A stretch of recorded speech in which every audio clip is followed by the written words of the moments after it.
I have people working for my business every single day. They show up on time, they do great work, and my clients love them. And I have no employees. Zero employees means zero payroll, zero workers' comp, and zero HR headaches. And this isn't a loophole. It's a completely different way to run a service-based business. And once I figured this out, I never went back. Today, I'm going to show you exactly how the subcontractor model works, how I find them, how I vet them, how I structure the agreements, how I handle quality control when I'm not actually on site, and why this model actually produces better results than hiring employees. Let's just get straight into it. The reality that might actually shock a lot of you is that every week, my businesses complete a variety of services at thousands of homes all across the country, but I still have zero employees. That means $0 of payroll. That means $0 of equipment cost. It means $0 of workers' comp or unemployment. And it means $0 of material cost. I only pay for finished work with no markup. So what do I do inside of my businesses? I generate leads. I answer the phone. I send quotes and close sales. I manage the client experience. I coordinate scheduling and I handle follow-up and reviews. I bring in business and then I make sure that the client has a 5-star experience. Now, what do my subcontractors do? They show up and do the work. They bring their own equipment. They carry their own insurance. They use their own training, expertise, and experience. And they send before and after photos and ensure that the client is satisfied at the time that the job is completed. That means that I never deal with payroll taxes, workers' comp, equipment purchases, material costs, HR and hiring, unemployment claims, training new hires, managing schedules, vehicle maintenance, supply runs, etc., etc., etc., etc. This is not a loophole. It's just a completely different way to build a service-based business. And once I figured that out, I never went back. So let me break it down for you so that you can take advantage of the exact same subcontractor service-based business model that I do. So why zero employees? Let's look at the true cost comparison. The myth is that employees are cheaper than subcontractors. But here's the real math. The employee model might require a base pay of $20 an hour, with $2 an hour of payroll taxes, $2 an hour of workers' comp, 75 cents an hour of insurance, $1.50 an hour of equipment, and $3 an hour of management time. This could easily get your true cost to $28 to $35 per hour for your $20 an hour employee. Now, a subcontractor will start right out of the gate with a contracted rate of $25 to $30 an hour, or a flat rate per job that's probably something equivalent or similar. But they bring their insurance, their equipment, their training, and your management is minimal. You don't need a dedicated staff member to oversee subcontractors who really know what they're doing. This means your effective cost is that $25 to $30, maybe $35 per hour, all in, no hidden costs, meaning that you can oftentimes pay a lower effective hourly rate and make your job and life so much easier with the subcontractor method. You can scale this on demand. You have zero fixed costs. You have clean exits from subcontractors who aren't doing great work. And there's no HR and overhead and legalese nonsense that exists like there does in the W-2, typical employee world. Now, I'm not anti-employee. I want to say that. But for a new service business, subcontractors let you operate like a company 10 times your size without the overhead of a company even twice your size. You can stay lean, you can scale efficiently, you can cut your costs, make exiting and splitting from bad subcontractors as simple as possible, and you get rid of all the HR and crazy oversight that exists in the traditional W-2 employee model.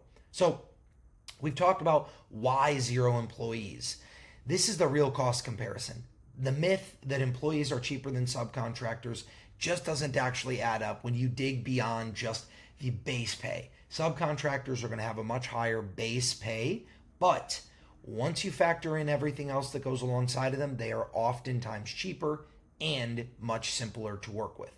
Well, let's talk about now finding subs, because you might say, well, Parker, that totally makes sense to me that subcontractors are cheaper than employees, but all of that is predicated by finding good subcontractors. Well, let's talk about how we can find them.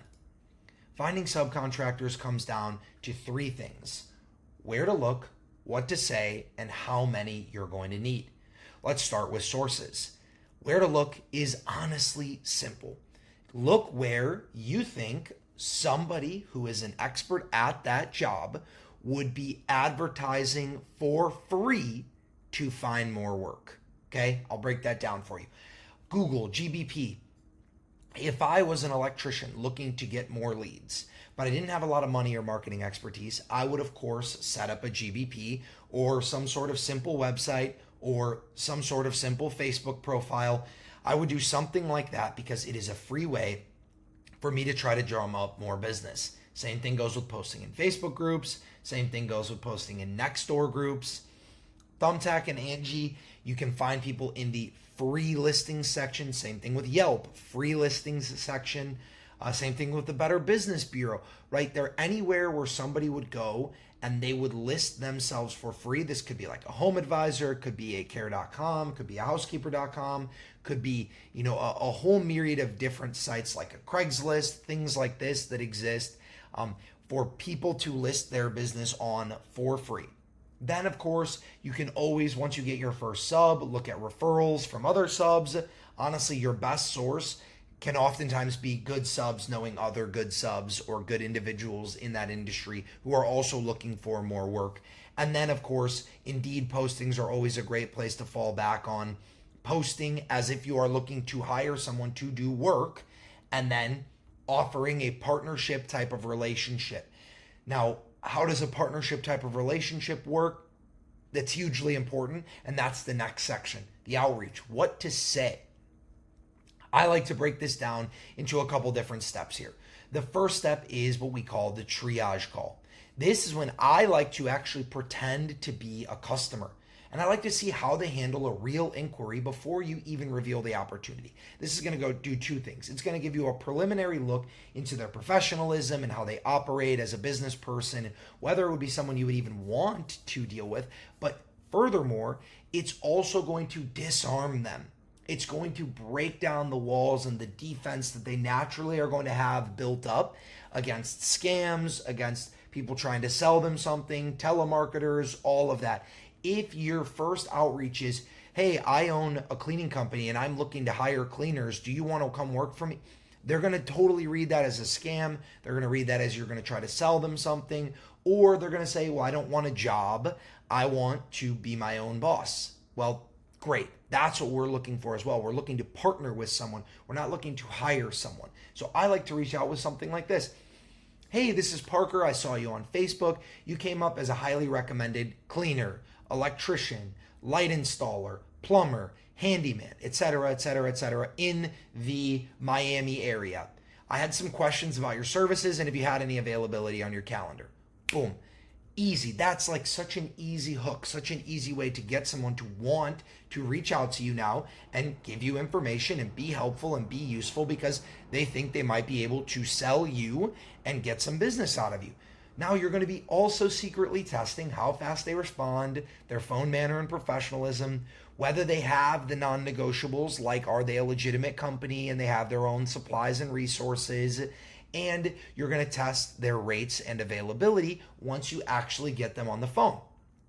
If they pass, then you reveal the opportunity and set up a real interview. So if you can actually get them on the phone and they tick these boxes for you, and you can say, hey, then on the phone, hey, you know what? This sounds perfect. I know you're a cleaner in Miami, and it does sound like you have some availability on Wednesdays and Thursdays and Saturdays and Sundays right now to take on some more work. That's amazing. I actually own a small local cleaning company, and I'm looking to partner with some people to actually help fulfill some of my services. We have our own in-house team. Whether that's true or not doesn't really matter. We have our own in-house team that fulfills the majority of our services, but every once in a while, we just need somebody to kind of step in and just, fill in some gaps for us. And this could be as big or as small of a role as you want. You don't work for us, you're still your independent entity, and you can turn away as many jobs as you want. We'll send jobs over to you, and if you like them, then we can talk next steps. We just ask that if you do want them, that you actually show up and you do a good job and you leave our customers satisfied. Okay, that's very non-committal, very easy way to get people in and get people interested. Then from there, you could start to pre-screen their rates and, oh, I only work for $50 an hour, never less. Well, that's probably not going to be a good fit for you unless you can build them out at $80 to $100 an hour. So getting a little bit of a feeler for their rates and their availability. Oh, I'm only available Sunday nights after 5 p.m. That's also probably not going to be a time when you're going to get a lot of clients. So probably not a great fit either. Oh, yeah, I actually only use my clients' materials. Like I don't bring my own supplies to do jobs. Okay, also probably not a great fit. But if they do tick the boxes, they do have availability, they do have reasonable rates or a willingness to work with you on stuff, then you set up a real interview. And if they're a super high level contractor or subcontractor and you want to not frame it as like an interview because you don't really think they need to interview, then I would just say it like, hey, I'd love to get on a quick Zoom call with you, get acquainted face to face, kind of talk about the exact specifics of what I'm looking for and what you're looking for, make sure this is going to be a great fit for both of us. Now, when you get them onto this interview step here, they already know the arrangement. And this is when you can really start to qualify them. This is when you can figure out their experience. How long, what type of jobs, what volume, do they have other people that come with them, right? Their availability, specific days, hours, capacity, or desired amount of work per week. Timeliness, can they actually commit and show up on time to the interview? Can they commit to scheduled windows when you schedule them jobs? Are they professional? Would you trust them in a client's home? Do they have face tattoos and crazy piercings and they look crazy when you get on the phone with them on Zoom? Do they have insurance? Are they willing to get insurance before working with you? Do they have, are they equipped with proper materials and transport? Are they reliable? All of these things then become the actual filter that you screen them through. And if they pass, then we can schedule a test job or can schedule some sort of a training or some sort of, last step before we really push them out into the wild. That is more of like the vetting and quality control, which we'll talk about shortly. But most providers are going to say yes immediately because you're solving their biggest problem, and that's finding clients. Now you then have to make sure that the rate is going to be agreeable, they actually have enough availability, they're actually someone that you're going to want to work with. But if you frame this opportunity correctly, there would be little to no reason for any service provider who's not already completely fully booked to not be interested in at least hearing you out. But it's all going to come down to the framing of this triage call and of the interview. So now that you know what to say, let's talk about the funnel. We talked about this in the last video, but you have to be okay with the idea of contacting 15 to 20 subcontractors and casting a wide net across all these different channels, maybe even more, maybe slightly less if you don't need them all. Then vetting out with actual triage calls and initial conversations, maybe 8 to 10, maybe 4 or 5 get actually put onto a final interview, and you keep 2 or 3. And then from there, you'll know within 2 to 3 jobs whether the sub is actually a keeper. And once you get a rock star on your team, then you just have to really celebrate them and appreciate them and be easy to work with and pay fast and, take care of them so that they want to continue working with you. And it doesn't become a laborious, just difficult task for them to work with you, because the easier you make it to work with you, the more that they're going to want to. If the pay rate is fine, they're going to want to work with you because you take care of all the business stuff that they probably don't even want to take care of at all. So now that you've found good subs, you've taken them through the funnel, you've gotten down to the last couple of them, or you're in this vetting process, what does that look like? Well, that is what we call vetting and quality control. And this is broken down into 2 separate sections when you're actually screening people. The vetting process, this is the system that protects your business, and it starts with the non-negotiables. They have to check every box. They have to be authorized in the US. They have to have experience in the service and not require you to do heavy training or heavy oversight. They have to have the materials and supplies needed. They have to have reliable transportation. They have to speak sufficient English to be able to communicate with clients. That can depend a little bit based on what particular service. And then they have to have or be willing to obtain a sufficient insurance policy. We can also add one more caveat in here with particular licensing or very specific equipment depending on the services that you're rendering. If they need to be a licensed electrician, well, they better be a licensed electrician. If they need to be licensed in XYZ trade or skill, they better have that licensing. That is a non-negotiable. Then you have your nice to haves. Your nice to haves are what separate a good sub from a great sub. They have team members or helpers for larger jobs. They have wide availability or can take jobs on short notice. They have a willingness to travel further for work, especially for larger jobs. They have their own reviews and reputation that you can cross-check what they're saying to you with other people that have actually shared positive results and feedback. They have a professional appearance and communication. They're not making, chatting with them difficult or showing up, looking like trash or, having a super old dated phone or, an inability to communicate with consistency.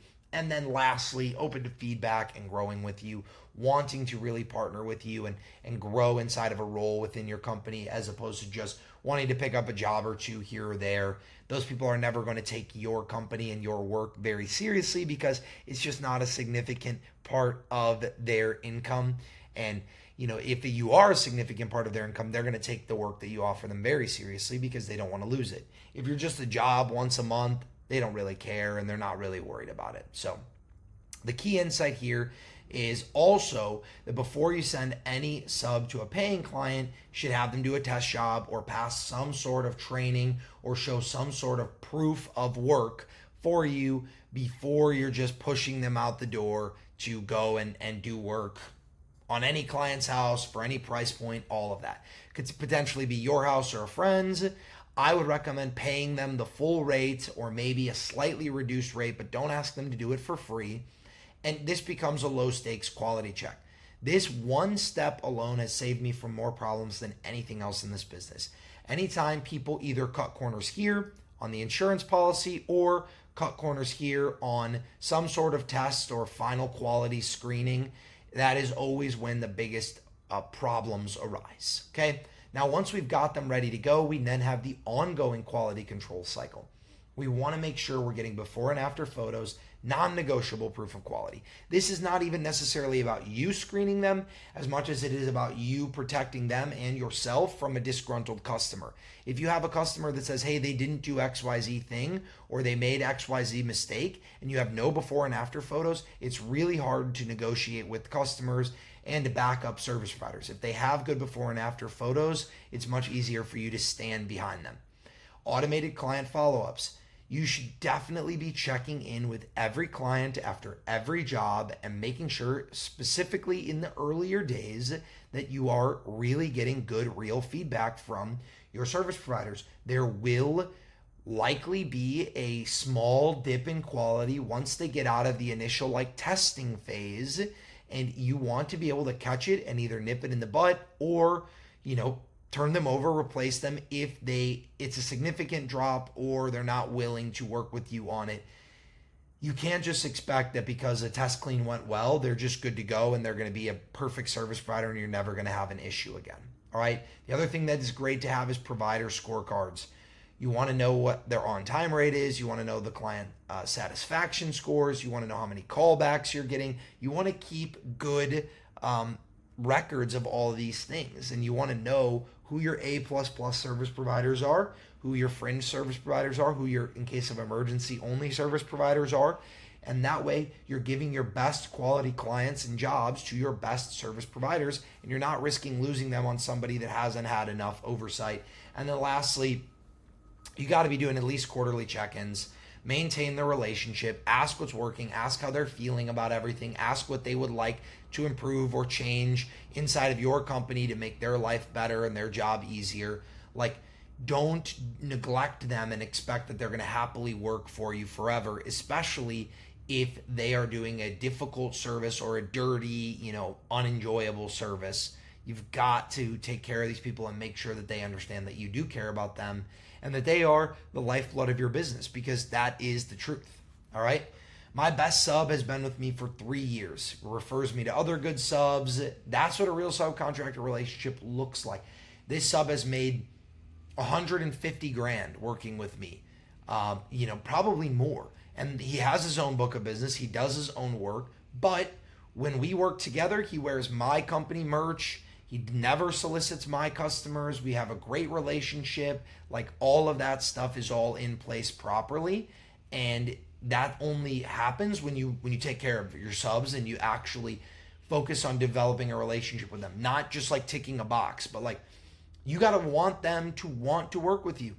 I mean, you should want to just be a good person and take care of them, and you should want them to want to take care of you and do good work on your behalf. They are the lifeblood of your business, okay?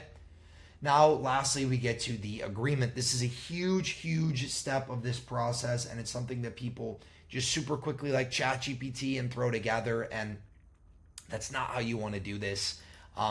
The reason why is because you are actually protecting the model itself with a written contract. You need one. Even if you trust someone completely, a handshake deal will eventually burn you. And the reason why is because there's so much intricacy to this, right? You're going to want to have scope of work clearly outlined. Without a scope of work in your agreement, the sub does unauthorized jobs and you're liable for damages that you never approved, right? You want them to know the services, the area, the scheduling, where they're going to find information on scope of work, all very clearly outlined in the agreement. You're going to want to know the payment terms, their rate per job, the 48-hour timeline or week timeline or biweekly timeline. Without it, the sub can claim that you owe more than agreed, and there's no paper trail to prove otherwise. This also can create a tension with them expecting one thing while you were expecting another because it wasn't clearly outlined in an agreement. Next, you have insurance. You should have minimum coverage, proof required. Without it, a sub could injure themselves on a job, or they could, get damage a client's home or equipment, or ruin their yard or whatever it is. And you could get sued because they didn't have enough coverage to protect themselves, enough coverage to protect the homeowner's home and property. You don't want to be risking this just being a verbal, yep, I've got it all taken care of. Same thing with quality standards, photos, communication, dress. Without it, a client could complain about sloppy work or things not being done properly, and you have no written standard to enforce with your sub, with your service provider, that they did not meet standards or thresholds that you were expecting of them. Same thing with non-solicitation. They can't solicit your clients. Sub can steal your clients and start their own business with your client list if you don't have non-solicitation in your agreement. Contractor status, making sure that the IRS does not reclassify your subs as employees and you owe back taxes and penalties and fines. The contract and the nature of your relationship should clearly outline independent contractor status. And then lastly, termination, how either party can exit. You don't want to have a messy breakup with a sub where there's no defined process, no protection. They think that they're owed something. They think they can claim unemployment. They think certain things like that. And if these aren't all outlined clearly in the agreement, you're not going to be able to protect yourself from these inevitable heartbreaks that will just happen, right? And the last thing I want to talk about is classification, because a subcontractor agreement is going to help you tremendously when it comes to classifying your subs as subs and not employees. But the IRS uses 3 categories to determine if someone is an employee or an independent contractor, right? It's not just an agreement. It's behavioral control, it's financial control, and it's a relationship type. Behavioral control means that you can direct what is done, but not how, when, or where they do it. They choose their own methods and they set their own schedule. You can't say, hey, I'm forcing you to go take this job at this place and do, this work in this way at this time. No, you can say, hey, I've sold this job. It's a permanent lighting installation at 123 Main Street. The client wants it done on Tuesday in the morning, preferably. Is that something you can take care of? He wants Minlian lighting installed. Okay.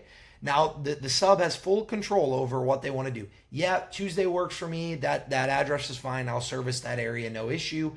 I'm familiar with Minlean, so we can do that. That sounds all good. Right now, the sub has made decisions around these things. You have not controlled their behavior in any of these ways.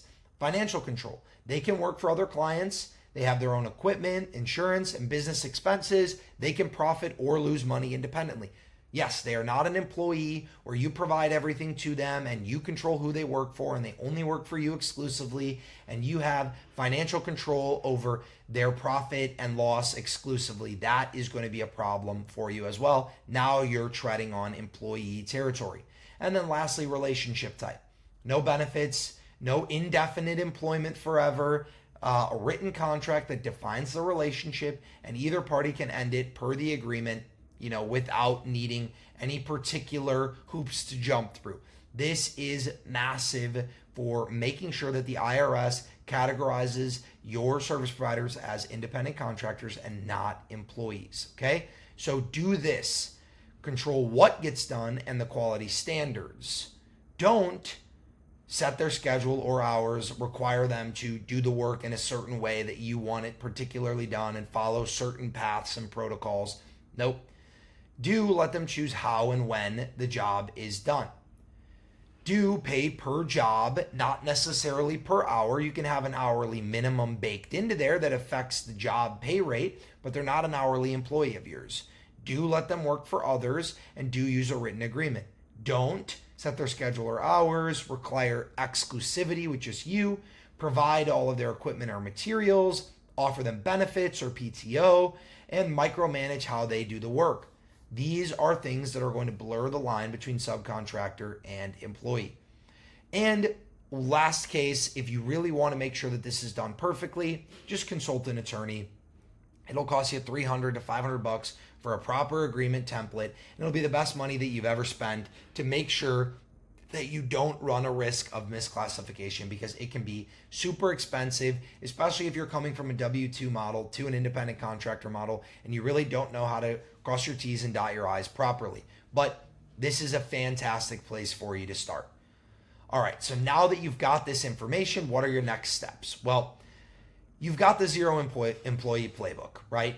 You make the case, and we've made the case, and you understand the cost advantage of a $20 per hour employee actually costing $28 to $35 an hour versus a subcontractor. You understand how to find your people. We gave you 7 different channels, an outreach script, 15 to 20 contacts across all sources that you can absolutely generate without too much headache. Now we've taught you how to vet ruthlessly.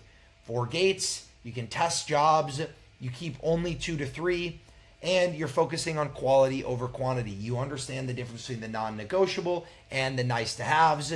And lastly, I've now shown you how to protect the model with a written agreement, ongoing quality control loop, and how to make sure that you're treating subs as partners, because the zero employee playbook works.